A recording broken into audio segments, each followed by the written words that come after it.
Boa tarde a todos.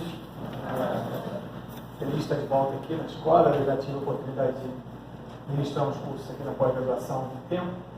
Agradecer Márcia, Paula.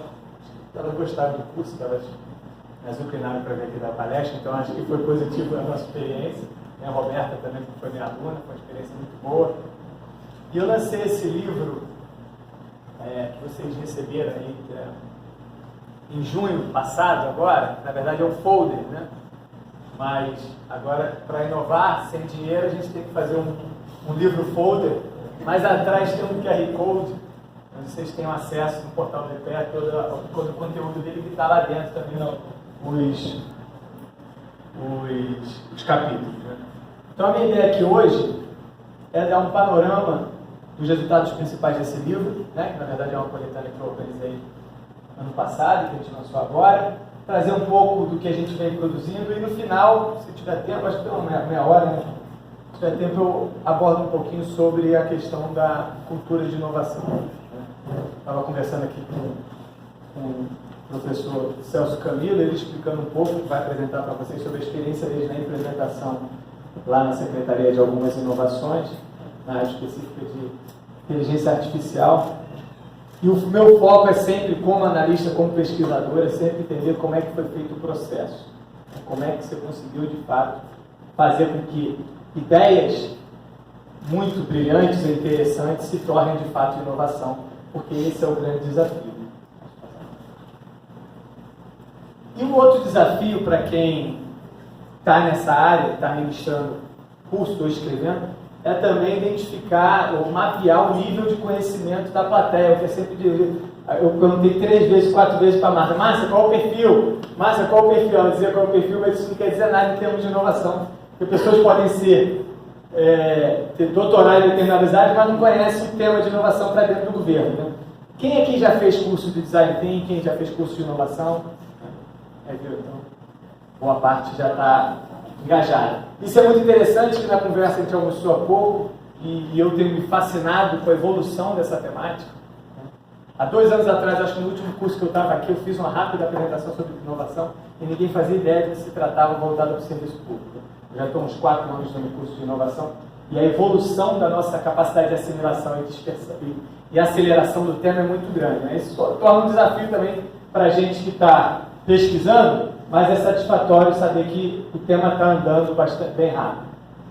Por quê? Porque quando a gente fala de inovação no setor público, normalmente esse meme ele é muito adequado, né? Talvez menos hoje, mas há 3, 4 anos atrás, quando foi a justificativa do meu outro livro que eu vou mostrar para vocês, fala de inovação no setor público, no Brasil, né? Aí vai essa carinha bonitinha do menino, né?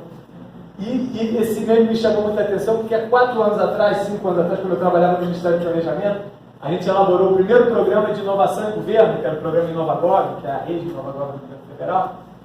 E a gente circulava a esplanada lá em Brasília, conversando com os ministros, secretários e tal, e eu tive a oportunidade de conversar com o secretário nacional de inovação. Era um professor da UFMG, talvez um dos maiores especialistas do Sistema Nacional de Inovação do Brasil. Quando a gente entregou o projeto para ele, o programa para ele falou assim: inovação no setor público, que ele fez essa cara. Né? Então isso eu nunca vou esquecer. E aí quando eu saí do Ministério do Planejamento e fui para o IPEA, meu objetivo primeiro, em 2016 e 2017, foi desenvolver um projeto de pesquisa para entender o que é inovação no setor público. Então esse primeiro livro que a gente lançou no fim de 2017, ele tem um enfoque em entender o que é inovação em governo e por que a gente está discutindo isso. Porque supostamente há pouco conhecimento sobre inovação, né? Voltada para o governo em termos de política pública e de gestão. Então, se esse livro teve uma preocupação de tratar do como e porquê, esse outro é uma segunda etapa. Então, quando a gente terminou o primeiro, a gente se perguntou, sim, a gente já sabe o que é, a gente já sabe por que é importante inovar no setor público, na administração pública, mas como é que faz? Porque é um campo também que a gente brinca que tem muito espuma e pouco chofre, né? Tem muito espaço para ideação, mas pouco espaço para implementação. E o título, ele está no gerúndio, mas é de propósito, porque o foco dele são casos de aplicação de métodos colaborativos, abordagens colaborativas, justamente para superar o mito da ideia. O mito de que a ideia é suficiente para se ter uma inovação. Ou seja, que a etapa de... Isso não é algo novo, né? O próprio Schumpeter Schumpeter, que é o pai da inovação, há 90, 80 anos atrás, começou a analisar justamente isso. A invenção é uma coisa, agora para a invenção ser inovação é outra etapa, né? E o título do seminário de hoje é muito alinhado com o conceito básico e minimalista de inovação. A ideia é importante, a etapa de criatividade ela é fundamental, porque senão você não tem inovação. Mas também é tão importante implementar. E a gente sabe das dificuldades da administração pública, então entender os percursos, as barreiras, os fatores indutores de processos inovadores é central para que a gente consiga construir capacidade inovadora. Isso é central, inclusive, na iniciativa privada, onde a gente tem faz comparações que não deveriam nem ser comparáveis, mas sempre que a gente olha para o setor privado é inovador, sim, o que sobrevive. Aquele que consegue ter boas ideias e gerar resultados em termos de lucro, competitividade e participação no mercado. Agora, quando a gente fala de ideia frustrada, vocês têm ideia de vocês têm noção de qual o percentual de boas ideias que viram fracassos no Vale do Silício? O Vale do Silício lá na Califórnia, né, onde nasceu Uber, Facebook, Google, etc. Ali é o locus de inovação do mundo. Né? Mentes diferenciadas, como eles se chamam, né? Eles são um pouco modestos. Né? Normalmente, quando eles têm boas ideias, bons projetos, eles correm para o Vale do Silício. Sabe qual é o percentual de fracasso dessas boas ideias lá? Chuta. 90% dos que são mensurados. Né? Para a empresa, essa boa ideia virar uma empresa no mercado de ações, por exemplo, é menos de 1%. Então, se a gente está falando do locus de inovação do mundo, com todos os recursos e capacidade, e a grande maioria falha, imagine no setor público. Então, tão importante quanto ter boas ideias, é a gente ter capacidade e conhecer as nossas condições para conseguir implementá-las. Por isso que o foco desse livro é justamente na etapa de ação. Porque para ser inovação, ela precisa ser implementada e gerar resultado. Mas da mesma forma que eu tenho tido essa percepção que o tema está avançando muito, né, as estratégias de adoção e a temática são muito amplas. Então, o Nesta, que é o principal laboratório de inovação do mundo, talvez o maior, né, lá na Inglaterra, ele atualiza esse panorama uma vez por ano, e esse eu peguei ano passado, que é o que está no livro, e ele mostra o seguinte: isso aqui é quando a gente está discutindo inovação, e sobretudo inovação no setor público, essas são as abordagens, as estratégias e as inovações nesse ecossistema, digamos assim. O que a gente observa? Que ela é correlacionada aos seus espaços, né, de solução, inteligência, etc., mas principalmente é que ele é muito poluído, ou seja, tem muita coisa dentro. E quais seriam essas estratégias, métodos e abordagens mais utilizados no caso brasileiro? Esse era um dos principais objetivos da publicação. Então, em maio do ano passado, eu lancei essa chamada, né, que é uma chamada para resumo de casos de inovação voltados para o setor público. Você não precisava ser do setor público, mas se a sua inovação tivesse efeito público, você estaria habilitado. E por que é interessante essa chamada, que eu soltei em rede social, nas redes de inovação e tal? Recebi uns 60, 70 propostas e selecionei algumas e conseguimos 20 artigos, cases, que está no livro. Mas é interessante, eu me lembro que quando eu fiz o briefing lá para a assessoria de comunicação do IPEA, para eles fazerem essa arte, eu expliquei, o título é Superando o Mito da Ideia. Então, a inovação é mais do que ideação e etc. Aí o que eles me voltaram? Uma lâmpada, que é sinal de quê? De inovação. Que é, quando você bota no Google, só aparece lâmpada. Né? Aí depois de muito custo eu convenci eles a botar um cérebro. Né? Ou seja, é mais do que a inovação, não é mais do que a ideia. Né? Então o objetivo do livro é compreender como é que a gente tem avançado nessas implementações de iniciativa inovadora. O livro tem casos de sucesso, ou seja, inovações em políticas públicas em diferentes áreas, seja na área social, na área de infraestrutura, de gestão, de regulação, e várias esferas de governo municipais, estaduais e também no governo federal, né? E ela vai discutir e acaba trazendo insights interessantes para abordar essa temática. E mais interessante ainda é que eu fiquei brigando com o pessoal da Escom para não botar uma lâmpada, né? Mas chegou na capa do livro que eu escolhi, é uma lâmpada também, vocês percebem. A gente não consegue fugir da ideia, né? Mas é uma lâmpada um pouquinho mais poluída, né? De pessoas, de diversidade, de cocriação e assim por diante, e de todo o país. Essa é a principal mensagem da carta. O livro está dividido em 6 partes, então tem uma introdução, que é uma leitura rápida, onde eu trago um panorama do livro, e é basicamente os insights que eu vou trazer aqui para vocês hoje. Temos 5 capítulos de Design Thinking aplicado, Design Thinking puro, 3 de mix de métodos, uma mistura de métodos de inovação, processos de inovação aberta, cocriação e coprodução, mais ou menos uns 4, eu acho que tem uns 4. Tem 4 casos de laboratório de inovação e 2 casos muito interessantes no final de gamificação, que é uma forma de construção de jogos para informar e disseminar práticas dentro das políticas públicas. Os 2 casos é um caso da Anvisa, de jogo da regulação, que ele explica como é que são feitos os processos regulatórios num jogo de cartas, e o outro é de o jogo de tabuleiro da família paranaense para entender política social, do CREAS, CREAS, etc. E quais seriam os principais insights do livro? E aí, insights é um termo muito usado na área de inovação, né? Mas em linhas gerais são proposições teóricas, ou seja, a gente analisa os 20 casos e identifica o que há de semelhante, o que há de recorrente nessas experiências, tentando fazer uma extração do que está mais presente nas práticas de inovação da administração pública. A primeira delas, então, para alguns que estão mais envolvidos na temática, talvez algumas coisas não sejam tão, digamos assim, tão novidade, mas é sempre bom reforçar que nesse livro, principalmente, o que a gente consegue é, a partir de casos empíricos, comprovar esses insights, que muitas vezes a gente ouve bastante, mas não é comprovado empiricamente. Então, o primeiro deles, processo de construção da ideia também é uma construção coletiva. Tem um livro muito interessante que fala como nascem as ideias. Esse livro é um estudo de um recorte temporal enorme. Ele mostra que boas ideias demoram de 15 a 20 anos para serem estruturadas e construídas, né? Então isso desmistifica muito aquela coisa, o chefe teve uma boa ideia. Ele pode ter tido a boa ideia, mas para ela virar uma inovação, normalmente ela passa por um processo de construção constante.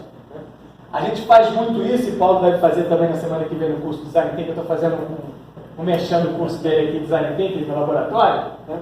Mas o que é mais interessante dessa percepção de construção coletiva de ideias é que a gente é formado, e quem é aqui é PPGG, quem é gestor aqui, passa por curso de formação, provavelmente aqui na escola, né? A gente faz esses cursos. Nós somos formados a dar soluções. Soluções são ideias, tá? Então a gente é formado para dar boas ideias e para implementar essas ideias, gerar resultado, fazer entrega, não é isso? Quando eu dou curso para liderança lá no governo federal, eu faço um exercício inicial que é a jornada do usuário. Então você tem que se identificar como usuário de um serviço e mapear quais foram as etapas desse serviço.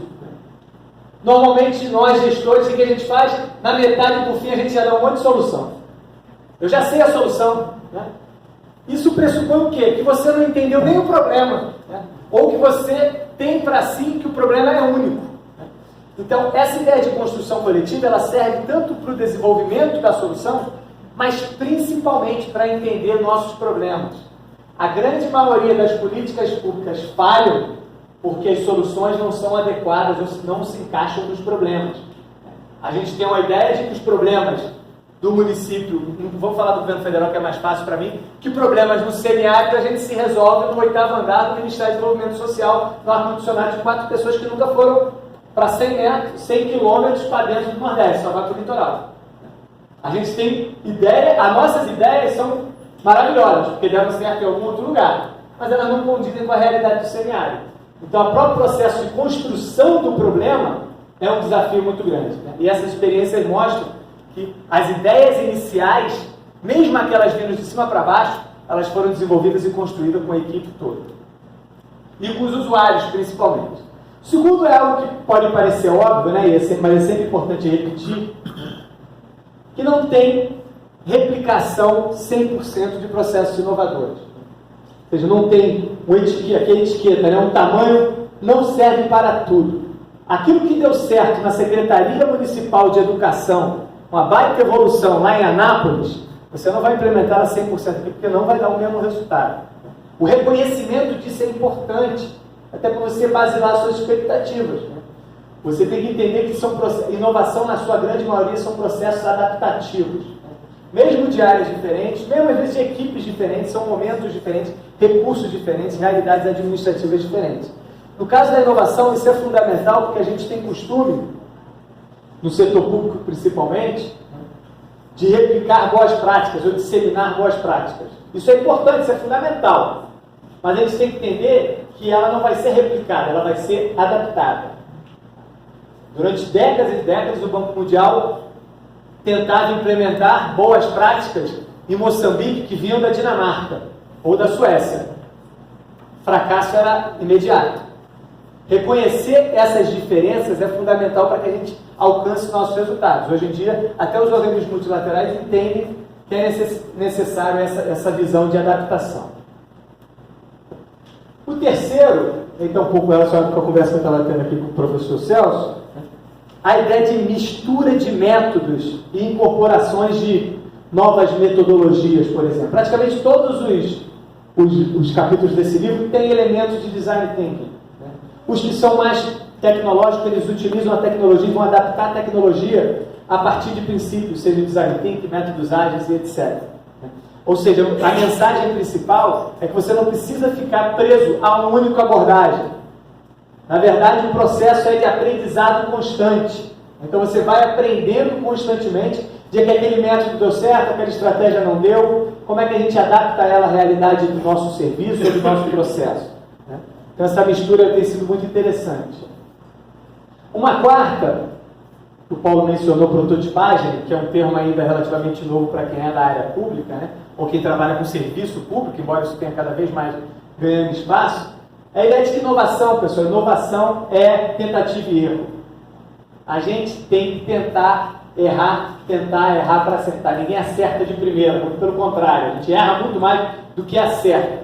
O problema é que no Brasil, né, até por uma aversão e risco, medo de controle, né, a gente tem uma propensão a esconder o fracasso. E quando a gente esconde o fracasso, a gente está gerando mais fracasso, porque os outros vão repetir, até mesmo na própria organização. E entender que o fracasso é parte do processo é fundamental. Ah, professor, mas isso é muito difícil, lógico que é muito difícil, ainda mais quando você está querendo inovar, fazer muito diferente. Mas isso é uma premissa, né? É algo natural do processo. Inovação é médio e longo prazo. Demora alguns meses, anos até, para gerar resultado. E nesse processo você vai aprendendo e vai errando também. A gente vai demorar a chegar em níveis um pouco mais dada a aceleração do tempo, da temática, mas no ano passado, no começo do ano passado, eu sempre adoro esse exemplo, porque ele para mim foi muito inovador. A CAPES, ou CNPq, lá o AFAP Goiás, lá da França, lançou um edital dando 50 mil euros para quem melhor relatasse o fracasso. Ou seja, eles estão premiando quem relata o fracasso. Por quê? Para ninguém mais fazer, né, pessoal? Então, os 50 mil euros é nada se você comparar a determinadas práticas que podem deixar de serem feitas, porque as pessoas já sabem que ela não vai dar certo. Aqui o quinto insight, isso para mim foi uma novidade, assim, porque eu não sou da área de TI, mas para quem é da área de TI é um pouco mais óbvio, né? É a ideia de aplicação não só de métodos ágeis nas iniciativas, né? Mas principalmente de microentregas. Então quem é da área de TI sabe que vocês fazem lá os sprints, né? Vocês vão apresentando os resultados, por exemplo, de um novo site, de um sistema, etc. Agora, o que está por trás dessa preocupação, nos casos do livro que não são de TI, a maioria deles, né? De uma preocupação de sempre entregar algum resultado? É porque, pessoal, se você está fazendo algo diferente, fazer um feijão com arroz já é difícil, você tem que sempre estar olhando para o chefe e falando, estou conseguindo, estou gerando resultado. Agora imagine fazendo algo diferente. Né? Você tem que mostrar mais ainda. Tá? E é uma forma de você engajar suas equipes e principalmente de manter esse apoio. Tá? Esse apoio é fundamental. Sem o apoio da liderança não tem processo inovador. Tá? Uma forma de aumentar esse apoio é justamente mostrar resultado. Eu tenho um caso muito interessante voltado para o setor público, num evento em Brasília, uma vez eu tive a oportunidade de conversar com o cara que implementou o UK.gov. O UK.gov é o serviço.gov do Reino Unido.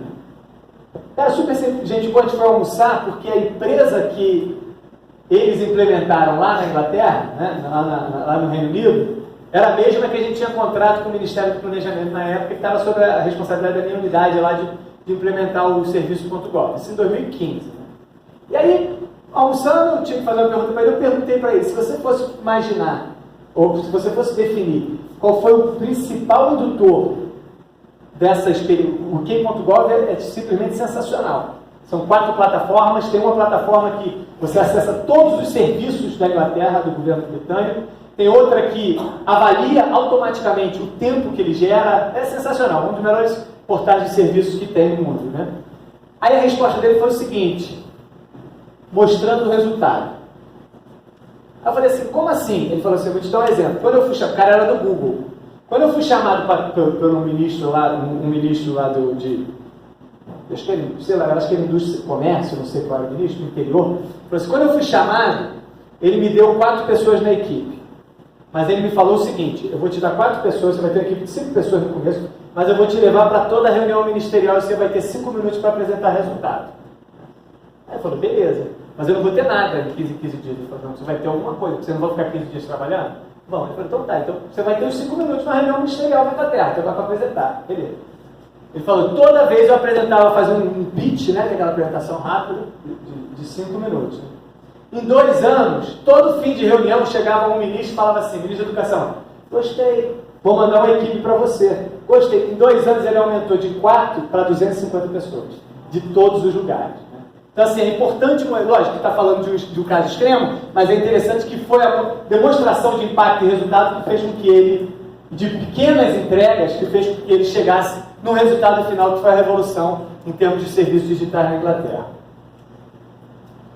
O penúltimo insight tem a ver com uma lógica natural que nós analistas temos de tentar esquematizar processos complexos. Né?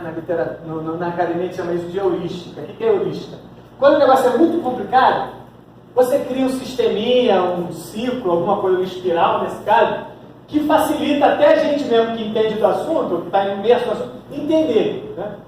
Então, quem é da área de política pública sabe que a gente costuma dizer que política pública é um ciclo, né? O tema entra na agenda, tem formulação, implementação, depois a gente avalia. Né? Isso não existe, pessoal. Isso existe para facilitar nosso entendimento sobre o processo complexo que é a política pública. O mesmo serve para a inovação. Né? Então o pessoal lá da área de inovação fez esse espiral. Né? Aí eu identifico o problema, o meu serviço é muito caro ou de baixa qualidade, vamos gerar ideias. Agora vamos testar essas ideias, vamos construir um processo de implementação, entregar os resultados. Deu certo, ele vai crescer, vai escalonar, todos os secretarias vão adotar, de modo que vai mudar o sistema de atendimento ao cidadão. Vamos supor assim. Isso é lindo, pessoal. Supostamente a gente ensina assim, né? Mas na prática ele é muito mais confuso que isso.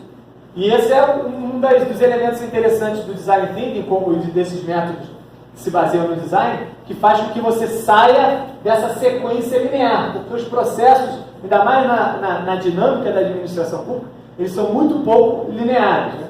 Então, na prática, o que acontece, e vocês, no dia a dia do trabalho de vocês, vão lembrar que às vezes vocês estão implementando política pública, ou então tentando levar essa política pública para outra unidade, e aí vocês identificam que, não, aqui o desafio é outro. Ah, não, peraí, a gente implementou e não deu o resultado esperado. Por quê? Vamos ter novas ideias, né? Então o processo é muito mais difuso do que linear e sequencial. Tá? Mas isso serve muito mais para análise do que propriamente para implementação. E por fim, aí eu costumo brincar que esse é o momento de autoajuda, o momento que a gente se valoriza um pouco, né?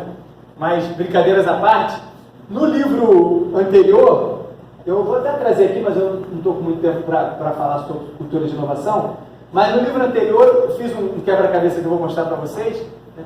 Ele não tinha o papel do servidor público, né? Do empreendedor público.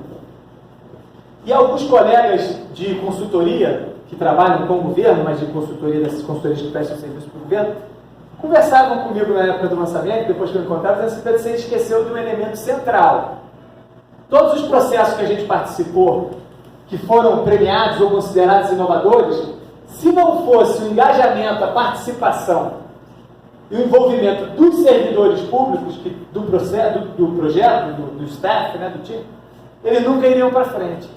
Principalmente porque na administração pública a rotatividade de cargos é muito alta, no governo federal é altíssimo. Né? Então os processos perderiam perenidade, perderiam institucionalidade.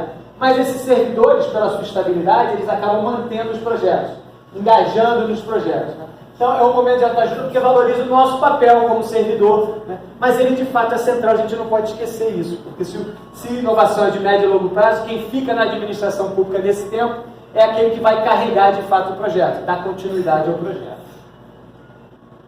Então, em linhas gerais, eu vou fechar aqui, porque eu acho que é mais interessante o debate do que provavelmente a exposição. Em linhas gerais, hoje a gente estava conversando isso mais cedo, tem uma discussão muito grande lá na OCDE, que eles lançaram no fim do ano passado, um livro, uma publicação. Eles lançam publicações constantemente, mas eles lançaram um que me chamou muita atenção, dizendo o seguinte: o título era Inovação, o Novo Normal. Né? Ou seja, inovação já está virando o novo normal. Todo mundo faz, todo mundo sabe o que é, a gente tem que ultrapassar essa etapa. Bem, talvez para a OCDE, que é a Organização Econômica de Cooperação para o Desenvolvimento dos Países mais ricos do mundo, talvez ele de fato seja o novo normal. Vocês estão criando aqui um laboratório, o laboratório da Dinamarca, depois de 15 anos, ele foi extinto.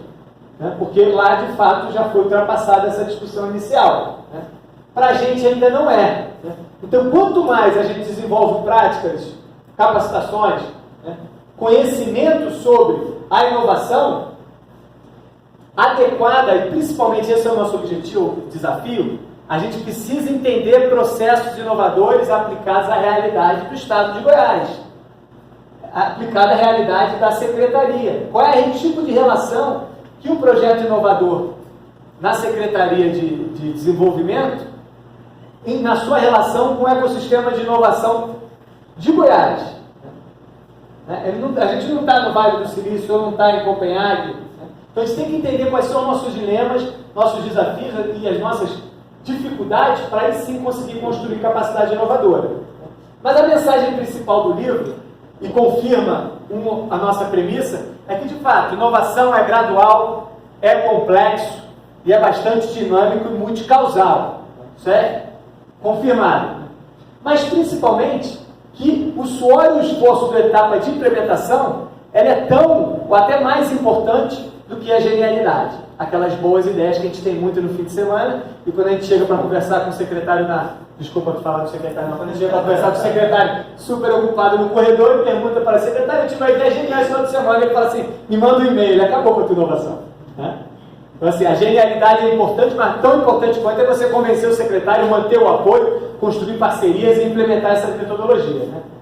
E no caso do livro, o que todos os casos reforçam é que o uso, a despeito dessas dificuldades todas, o uso de métodos e abordagens colaborativas, ele ajuda a diminuir esse caminho na construção de práticas inovadoras e de capacidade inovadora da administração pública.